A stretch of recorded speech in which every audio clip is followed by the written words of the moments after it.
আর রাজারহাটে নারায়ণপুরে বিস্ফোরণে জলে মূল অভিযুক্ত সহ দুই। স্বাভাবিকভাবে অনেকগুলো প্রশ্ন উঠে আসছে যে কেন ব্যাগে করে ভাড়া বাড়িতে বোমা পাচার করা হলো এবং উত্তর পাওয়ার জন্যই গ্রেফতার করা হয়েছে মূল অভিযুক্তকে। আরো বিস্তারিত এই বিষয়ে জানবো, অনুপ রয়েছে আমার সঙ্গে। অনুপের কাছ থেকেই জানতে চাইবো। অনুপ, অনেকগুলো প্রশ্ন উঠছে যে শামীম আর এক ভাড়াটিয়ার যে রয়েছে সাজেদ, তাকে কেন কি কারণে ওই ব্যাগ দিল এবং ওই ব্যাগ দেওয়ার পর 5 মিনিটের মধ্যে বিস্ফোরণ ঘটলো, কি মোটিভ ছিল শামীমের? স্বাভাবিকভাবে এই প্রশ্নগুলো উঠে আসছে। পুলিশি তদন্তে কি জানতে পারছো? নারায়ণপুরে যে বিস্ফোরণের ঘটনা, সেই বিস্ফোরণের ঘটনায় একাধিক তথ্য কিন্তু ইতিমধ্যে সামনে যেমন আসছে, পাশাপাশি একাধিক প্রশ্ন উঠে গেল। তার কারণ হিসেবে দেখা হচ্ছে যে ভাড়া বাড়িতে আগে থেকে কেন ব্যাগের মধ্যে করে এই বোমা পাচার করা হবে, এবং সেক্ষেত্রে পুলিশ যে জিজ্ঞাসাবাদ করে জানতে পেরেছে শামীমকে যে শুধুমাত্র যে এই বোমা সুতুলি বোমা মজুদ ছিল না, বোমার পাশাপাশি মশলা পর্যন্ত রাখা হয়েছিল বলে এমনটা পুলিশ প্রাথমিক অনুমান করছে। যদিও শামীমকে গ্রেপ্তারের পরবর্তী ক্ষেত্রে দীর্ঘ জিজ্ঞাসাবাদ করা হয়েছে, শামীম কিন্তু সেভাবে জিজ্ঞাসাবাদে সহযোগিতা করছেন না। শামীমের বিরুদ্ধে আর কি কি অভিযোগ রয়েছে, পুরনো অভিযোগ, সেই সমস্ত বিষয়গুলো খতিয়ে দেখা হচ্ছে। নারায়ণপুর এক নির্জন জায়গা, যেখানে কিন্তু এয়ারপোর্টের থেকে দূরত্ব খুবই কম।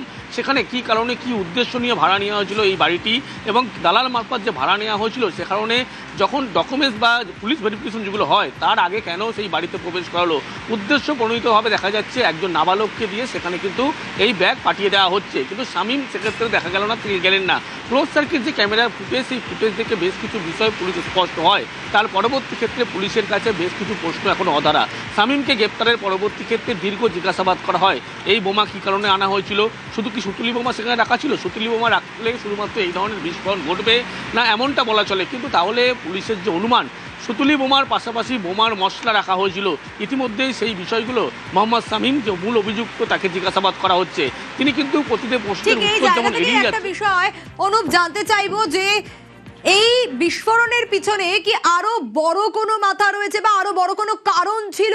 কি জানা যাচ্ছে, ষড়যন্ত্র ছিল কি? কারণ পুলিশি তদন্তে ঠিক কি উঠে আসছে এর অভিঘাত থেকে? পুলিশ তদন্ত নেমে যে সমস্ত তথ্য বা ক্লোজ সার্কিট ক্যামেরার ফুটেজ দেখেছে বা যেভাবে ভাড়া নেওয়া হয়েছিল এই বাড়িটি, সেখান থেকে কিন্তু অন্য কোনো পরিকল্পনা ছিল এমনটাই স্পষ্ট হচ্ছে। সেই তথ্য যখন জোরালো হচ্ছে, সেই জন্যই পুলিশের পক্ষ থেকে ধৃত যে দালাল ছিল তাকে যেমন গ্রেপ্তার করা হয়েছে, অন্যদিকে দালালের পাশাপাশি মোহাম্মদ শামীম, যিনি মূল অভিযুক্ত, এর পিছনে বড় সড়ো কোনো মাস্টার মাইন্ড রয়েছে, চক্র রয়েছে, এমনটা পুলিশ তারা প্রাথমিকভাবে মনে করছে। সেই কারণেই শামীমকে দীর্ঘ জিজ্ঞাসাবাদ করে হেফাজতে নিয়ে জানতে চায় পিছনের কারণ কী ছিল। পুলিশের পক্ষ থেকে বলা হচ্ছে পরিকল্পিতভাবে কিন্তু এরকম কোথাও একটা ঘটনা, বিস্ফোরণের ঘটনার ছক করা হয়েছিল। সেই জন্যই নারায়ণপুর এলাকা বেছে নেওয়া হয়েছিল, এই নির্জন জায়গা, এয়ারপোর্ট থেকে অত্যন্ত কাছে এই জায়গা। সেখানে কিন্তু ভাড়া নেওয়া হয়েছিল। ভাড়াতে বাড়িতে আসার আগে পরবর্তী লক্ষ্য করা গেল বোমার ব্যাগ কিন্তু সেখানে রাখা হয়েছিল, এবং সেখানে যে সুতুলি বোমার কথা বলা হচ্ছিল, এখন পুলিশের অনুমান শুধুমাত্র সুতুলি বোমা থাকলে এই ধরনের বিস্ফোরণ ঘটবে না। সুতুলি বোমার পাশাপাশি পুলিশের পক্ষ থেকে মনে করা হচ্ছে বোমা তৈরির যে মশলা, অত্যাধুনিক মশলা, সেই মশলা রাখা ছিল, যা বিস্ফোরণের ঘটনা ঘটেছিল। এবং এই যে গোটা ঘটনা, সেটা কিন্তু পরিকল্পিতভাবে ঘটানো হয়েছিল বলে এমনটা পুলিশ প্রাথমিকভাবে মনে করছে। সেই কারণে গতকাল রাতের পর আজকে মূল অভিযুক্ত বলা হচ্ছে মোহাম্মদ শামীম, তাকে গ্রেপ্তার করা হচ্ছে নারায়ণপুর থানা পুলিশের পক্ষ থেকে। পুলিশ জিজ্ঞাসাবাদে আরও তথ্য পাচ্ছে। বলা হচ্ছে এই ঘটনায় শুধুমাত্র শামীম নয়, শামীম ছাড়াও বেশ কিছু কিন্তু মানুষের নাম উঠে আসছে যারা একাধিক এই অসামাজিকমূলক কাজের সঙ্গে যুক্ত রয়েছে। শামীমকে জিজ্ঞাসাবাদ করেই তাদের হদিশ পেতে চাইছে।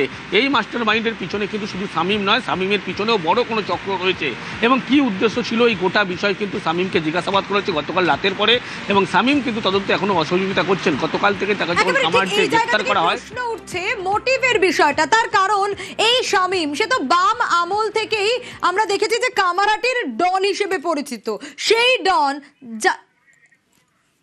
ঠিক এই জায়গা থেকেই যে প্রশ্নগুলো বারবার করে উঠে আসছে যে কি মোটিভে সে এই বাড়ি ভাড়া নিল, দুদিন আগে বাড়ি ভাড়া নেওয়া, এই ব্যাগ দিয়ে দেওয়া, আর তারপর সেই ব্যাগেই বোমা রাখা যে অনুমান করা হচ্ছিল, এবং সেখান থেকে বিস্ফোরণ।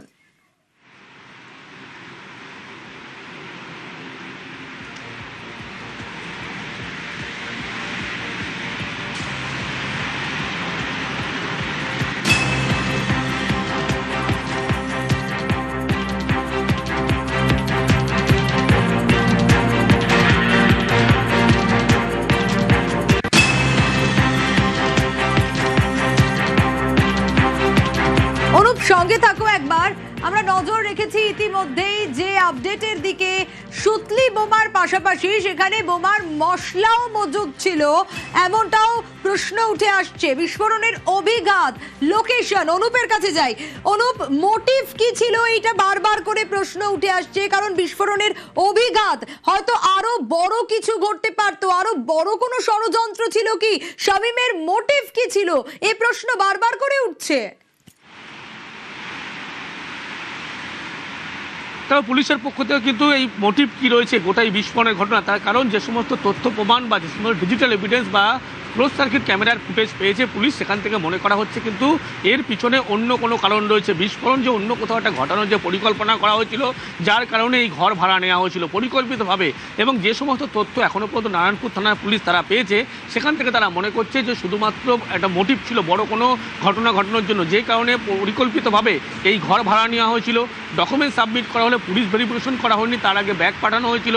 এই প্রত্যেকটি যে সমস্ত ঘটনা বোমা বিস্ফোরণের ঘটনায় ঘটে থাকে বা পরিকল্পিত হয়ে থাকে, সেরকমই ক্ষেত্রে নারায়ণপুরের এই বিস্ফোরণের ঘটনায় প্রত্যেকটি একটা পরিকল্পনা ছিল, এমনই কিন্তু তথ্য ইতিমধ্যে উঠে এসছে। এবং মোটিভ কী ছিল এই বিষয় কিন্তু জানার জন্য দফায় দফায় জিজ্ঞাসাবাদ করা হচ্ছে।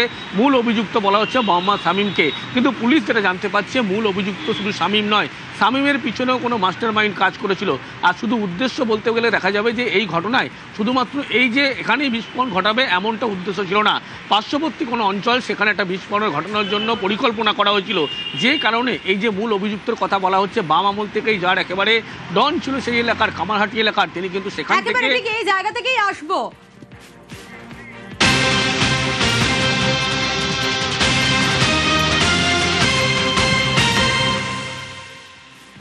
আর এই রাজারহাটের বিস্ফোরণে তো জালে ইতিমধ্যেই মোহাম্মদ শামীম, কিন্তু এই মোহাম্মদ শামীম কামারহাটির ডন হিসেবে পরিচিত, একেবারে বাম আমল থেকে।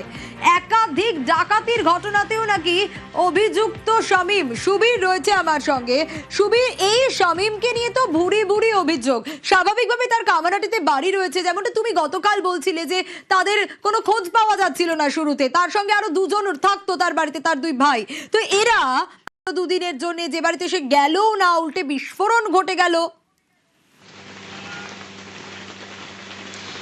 দেখো, রাজারহাট বিস্ফোরণ কাণ্ডে পুলিশ তদন্ত নেমে কিন্তু এই কানা শামীমের নামে কিন্তু খুব চাঞ্চল্যকর তথ্য কিন্তু তাদের হাতে এসছে। তোমাকে জানিয়ে রাখি, 2000 সালে এই কানা মোহাম্মদ শামীম ওরফে কানা শামীম, এলাকায় কানা শামীম নামে পরিচিত, এবং এই কানা শামীম কিন্তু ডাকাতির ঘটনার সঙ্গে যুক্ত ছিল এবং এর দুই ঘনিষ্ঠ সাগরেদ ছিল। একজনের নাম ছিল ইরফান, আরেকজনের নাম ছিল বোম্বাইয়া।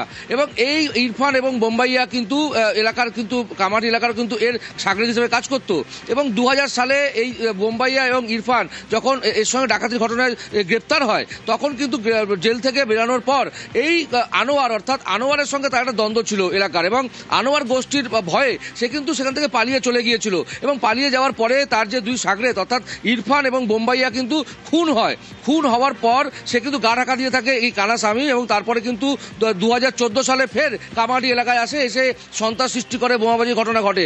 তারপরে কিন্তু ফের তাকে কামারহাটি ফাঁড়ি তাকে পুলিশ তাকে গ্রেপ্তার করে। গ্রেপ্তার করার পর জেল থেকে মুক্তি পাওয়ার পর সে কিন্তু গা ঢাকা দিয়েছিল, এবং তারপর থেকে দমদম, নাগেরবাজার, নিউ টাউন, রাজারহাট এলাকাতে নাম পরিচয় গোপন রেখে এইভাবে কিন্তু বাড়ি ভাড়া নিয়ে থাকতো এই মোহাম্মদ শামীম ওরফে কানা শামীম। এবং তারপরে 2021 সালে ফের সে কিন্তু এই কামারহাটি পৌরসভার যে নির্বাচন, সেই নির্বাচনে কিন্তু ফের সে এলাকায় ঢোকে, এবং ঢোকার পর যে ফাঁড়িবাগান মাঠ, সে ফাঁড়িবাগান মাঠে যে বুথ, সেই বুথে কিন্তু ভোট লুট করতে যায়, এবং সেই জায়গায় কিন্তু পুলিশকে লক্ষ্য করে বোমাবাজি করে, গুলি চালায়। এবং পুলিশের যে ডিউটিরত অফিসার জয়ন্ত বিশ্বাস সে সময় কর্মরত, তার পায়ে কিন্তু এই বোমের স্প্লিন্টার লাগে, এবং তারপরে কিন্তু তাকে ভর্তি করা সাগর দত্ত হাসপাতালে।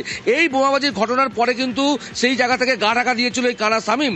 এবং তারপরে যেটা জানা যাচ্ছে পুলিশের সূত্র মারফত, যে এই রাজারহাটের যে ভাড়া বাড়ি তিনি নিয়েছিলেন, সেখানে তার ছেলেকে দিয়ে একটি বোম ভর্তি যে ব্যাগ, সেটা কিন্তু তার সে ভাড়া বাড়ির ঘরে রাখার জন্য সে পাঠিয়েছিলেন। কিন্তু এক ব্যক্তি তাকে এই ব্যাগ দিয়েছিলেন। কে সেই ব্যক্তি, সেটাই কিন্তু খোঁজার কাজ কিন্তু এখন চালাচ্ছে তদন্তকারী আধিকারিকরা।